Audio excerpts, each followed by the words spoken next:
નમસ્કાર મિત્રો, સ્વાગત છે તમારું આપણી યુટ્યુબ ચેનલમાં। તો મિત્રો આજના મુખ્ય સમાચાર ઉપર નજર નાખીએ તો ગુજરાતમાં ભારે વરસાદની આગાહી, રેશન કાર્ડમાં થયા સૌથી મોટા ફેરફાર, ટોલ ટેક્સમાં નવી યોજના, લાયસન્સ આધાર આરસીમાં એકરૂપતા, ફ્રી ઇન્ટરનેટ યોજનાની ઘોષણા, ગુજરાતમાં તાબડતોડ સુરક્ષા અભિયાન, સગીર વાહન ચાલકોના માતા પિતા પર દંડ, મુદ્રા યોજનાની 10 વર્ષની સફળતા। તો મિત્રો આ તમામ સમાચાર આપણે આજના વિડીયોમાં જાણવાના છીએ। તો ચેનલમાં નવા હોય તો ચેનલને સબસ્ક્રાઇબ કરી નાખો, વિડીયો ગમતો હોય તો લાઈક કરી નાખો। તો ચાલો મિત્રો વિડીયોની શરૂઆત કરીએ। તો સૌથી મોટા સમાચાર મળી રહ્યા છે મિત્રો હવામાન વિશે। હવામાન નિષ્ણાંત અંબાલાલ પટેલે ગુજરાત માટે ગંભીર આગાહી જાહેર કરી દીધી છે, જ્યાં મિત્રો 15 થી 12 જુલાઈ દરમિયાન રાજ્યના મોટા ભાગમાં ભારે વરસાદ થવાની શક્યતા છે। પંચમહાલ, મહીસાગર, સાબરકાંઠા અને કચ્છ જિલ્લાઓમાં 200 mm સુધી વરસાદનો રેકોર્ડ થઈ શકે છે। 50 થી 60 કિલોમીટરની ઝડપે કલાકે ચાલતા પવન અને 1 થી 1.5 કિમી લાંબા ઘેરા મેઘો વાતાવરણમાં અસ્થિરતા સર્જશે। 26 થી 30 જુલાઈ દરમિયાન બીજી વરસાદી સિસ્ટમ સક્રિય થઈ જવાની છે મિત્રો। સ્થાનિક પ્રશાસને મત્સ્ય ઉદ્યોગ અને ખેતી સમુદાયને સાવચેત રહેવાની સૂચના આપી દીધી છે। ત્યારબાદ મિત્રો અગત્યના સમાચાર ઉપર નજર નાખીએ તો રેશન કાર્ડમાં થયો છે સૌથી મોટો ફેરફાર, જ્યાં મિત્રો કેન્દ્ર સરકારે રેશન કાર્ડ યોજનામાં 8 મુખ્ય ફેરફારો જાહેર કર્યા છે। 1 જૂન 2025 થી તમામ કાર્ડ ધારકોને માસિક 1000 ની નાણાકીય સહાય આપવામાં આવશે। 3 મહિનાનું રાશન અગાઉથી આપવાની વ્યવસ્થા શરૂ થશે। નવા નિયમો અનુસાર ઘઉં, ચોખા સાથે દાળ, ખાંડ, મીઠું, તેલ જેવી મૂળભૂત જરૂરિયાતો પણ મળશે। દરેક પરિવારને 5 લાખ સુધીનો આરોગ્ય વીમો કવરેજ કરી આપવામાં આવશે। ઉજ્જવલા યોજનાના લાભાર્થીઓને વાર્ષિક 6 થી 8 ગેસ સિલિન્ડર પર સબસિડી મળશે। ફિંગરપ્રિન્ટ અથવા ઓટીપી દ્વારા રેશન મેળવવાની સુવિધા શરૂ થશે। ત્યારબાદ મિત્રો મહત્વના સમાચાર ઉપર નજર નાખીએ તો કેન્દ્રીય પરિવહન મંત્રી નીતિન ગડકરીએ ટોલ ટેક્સમાં સૌથી મોટો જાહેર કર્યો છે ફેરફાર। 15 ઓગસ્ટ 2025 થી ફાસ્ટેગ આધારિત વાર્ષિક પાસ સિસ્ટમ લાગુ કરવામાં આવશે। 3000 માં 1 વર્ષ માટે અથવા 200 સફર સુધીની સુવિધા મળશે। આ યોજના કાર, જીપ અને બિન વાણિજ્યિક વાહનો માટે લાગુ પડશે। નવી પદ્ધતિથી ટોલ પ્લાઝા પર રાહ જોવાનો સમય ઘટશે અને ઈંધણની પણ બચત થશે। સરકારનું કહેવું છે કે આ યોજનાથી નિયમિત સડકો માટે નિયમિત આવક મળી રહેશે। યુઝ એન્ડ પે મોડેલને બદલે આ પ્રીપેડ સિસ્ટમ વાહન ચાલકો માટે સરળ સાબિત થશે। ત્યારબાદ મિત્રો અગત્યના સમાચાર જોઈએ તો લાયસન્સ આધાર અને આરસી બુકને લઈને મોટા સમાચાર સામે આવી રહ્યા છે। સરકારે ડ્રાઇવિંગ લાયસન્સ, આધાર કાર્ડ અને આરસી વચ્ચે એકરૂપતા ફરજિયાત બનાવવાનો નિર્ણય લીધો છે। યુનિયન રોડ ટ્રાન્સપોર્ટ મંત્રાલયે જાહેર કર્યું છે કે તમામ દસ્તાવેજોમાં નામ, સરનામું અને મોબાઈલ નંબર સમાન હોવા જોઈએ। આ નવા નિયમનો ઉદ્દેશ્ય 12,000 કરોડના બાકી રહેલા ટ્રાફિક દંડોની વસૂલ કરવાનો છે। સરકારનું કહેવું છે કે અસંગત માહિતી ધરાવતા દસ્તાવેજોને માન્યતા નહીં મળે। વાહન માલિકોને 6 મહિનાની મોકૂફી આપવામાં આવશે, જે દરમિયાન તેઓએ પોતાના દસ્તાવેજો સુધારી લેવા જોઈએ। આ પગલાંથી ગેરકાયદેસર વાહનો પર અંકુશ મળવાની સરકારને આશા છે।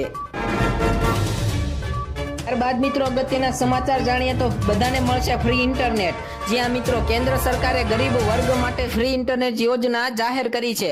Right to free internet bill હેઠળ નિમ્ન આવક ધરાવતા નાગરિકોને મફત ઇન્ટરનેટ સેવા આપવામાં આવશે। આ યોજનાનો ઉદ્દેશ્ય ડિજિટલ ભેદભાવ દૂર કરવાનો છે। લાભાર્થીઓને માસિક 2 GB ડેટા અને અમર્યાદિત કોલિંગ સુવિધા મળશે। યોજના હેઠળ બીપીએલ કાર્ડ ધારકો, આંગણવાડી કામદારો અને નિર્ધન વિદ્યાર્થીઓને પ્રાથમિકતા મળશે। ટેલિકોમ કંપનીઓ સાથે કરાર થયા પછી આ સેવા શરૂ થશે। સરકારનું કહેવું છે કે આ પગલાંથી ડિજિટલ ઇન્ડિયા અભિયાનને વેગ મળશે અને ગ્રામીણ વિસ્તારોમાં ઇન્ટરનેટની પહોંચ વધુ મળશે અને ત્યાંના લોકો પણ ઇન્ટરનેટની સુવિધાનો લાભ છે એ મફતમાં લઈ શકશે। તો મિત્રો આ વિશે તમારું શું કહેવું છે કમેન્ટમાં જરૂર લખજો, અને તમે કયા ગામથી, કયા સિટીથી જોવો છો વિડીયો એ પણ કમેન્ટ જરૂરથી કરી નાખજો। ત્યારબાદ મિત્રો વાત કરીએ ગુજરાતમાં તાબડતોડ સુરક્ષા અભિયાન, જ્યાં મિત્રો વડોદરા બ્રિજ દુર્ઘટના પછી ગુજરાત સરકારે તાબડતોડ સુરક્ષા અભિયાન શરૂ કરી દીધું છે. સહસભ્યોની તપાસ સમિતિને 30 દિવસમાં અહેવાલ સબમિટ કરીને ફરજિયાત આપવાનો છે. રાજ્યભરમાં 15 વર્ષથી જૂના બ્રિજોની સમીક્ષા શરૂ થશે. નવા માપદંડો મુજબ બ્રિજની મજબૂતાઈ પરીક્ષણ ફરજિયાત બનશે. જિલ્લા કલેક્ટરોને તમામ જોખમી માળખાઓની યાદી તૈયાર કરવાની સૂચના આપવામાં આવી છે. સરકારે ઇજનેરી વિભાગમાં નવી ભરતી પ્રક્રિયા પણ શરૂ કરી છે. આ અભિયાન હેઠળ નબળા માળખાઓને તરત જ ધ્વંસ કરવામાં આવશે. સીએમ ભૂપેન્દ્ર પટેલે જાહેર કર્યું છે કે આવી ઘટનાઓની પુનરાવર્તિતા રોકવા માટે કડકમાં કડક સરકાર તરફથી પગલાં લેવામાં આવશે, જેથી કરીને વડોદરા જેવી જે બ્રિજ દુર્ઘટના થઈ છે એમાં અન્ય લોકો મૃત્યુ ના પામે અને ભવિષ્યમાં પણ એવી બ્રિજ દુર્ઘટના થાય નહીં, એના માટે સરકારે મહત્વનું પગલું જાહેર કર્યું છે. ત્યારબાદ મિત્રો મહત્વના સમાચાર વિશે વાત કરીએ તો 1 જુલાઈ 2025 થી સગીર વાહન ચાલકોના માતા પિતા પર કડક કાર્યવાહી શરૂ થશે. જ્યાં મિત્રો નવા મોટર વાહન કાયદા હેઠળ 18 વર્ષથી ઓછી ઉંમરના બાળક દ્વારા વાહન ચલાવવા પર માતા પિતા પર 25,000નો દંડ અને 3 વર્ષની જેલની સજા થઈ શકે છે. બાળકને બાઇક પર ત્રીજા વ્યક્તિ તરીકે બેસાડવા પર 1,000 રૂપિયા દંડ પણ લાગુ થશે. ટ્રાફિક પોલીસને વાહન જપ્ત કરવાની અતિરિક્ત સત્તા આપવામાં આવે છે. સરકારનું કહેવું છે કે આ પગલાંથી સગીરો દ્વારા થતા રોડ એક્સિડન્ટમાં ઘટાડો થશે. નવા નિયમોમાં શાળા કોલેજ પ્રશાસનને પણ જવાબદાર ગણવામાં આવશે જો તેઓ વિદ્યાર્થીઓ દ્વારા નિયમ ભંગ થતો જુએ, અને આ પગલું રોડ સુરક્ષાને ધ્યાનમાં રાખીને લેવામાં આવ્યું છે.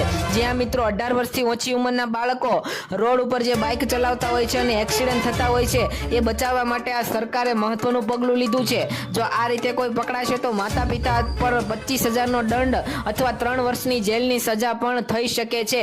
એટલે તમારા બાળકોને વાહન આપતા પહેલા 100 વાર વિચારી લેવું મિત્રો. ત્યારબાદ મિત્રો વાત કરીએ મુદ્રા યોજનાની 10 વર્ષની સફળતા વિશે. તો મિત્રો પ્રધાનમંત્રી નરેન્દ્ર મોદીએ મુદ્રા યોજનાની 10 વર્ષની સફળતા પર અભિનંદન વ્યક્ત કર્યા.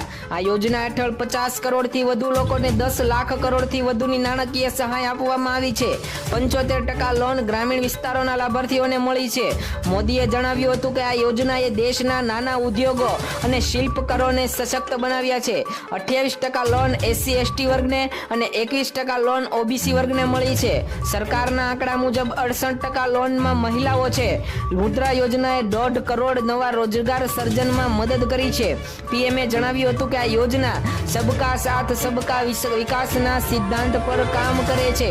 આગામી 5 વર્ષમાં યોજનાનું લક્ષ્ય 2 કરોડથી વધુ લોકોને લાભ આપવાનું છે. તો મિત્રો આજના વિડીયો માટે બસ આટલું જ. મળીશું નવા વિડીયોમાં નવા સમાચાર સાથે. તો ચેનલને સબસ્ક્રાઇબ કરવાનું ભૂલતા નહીં.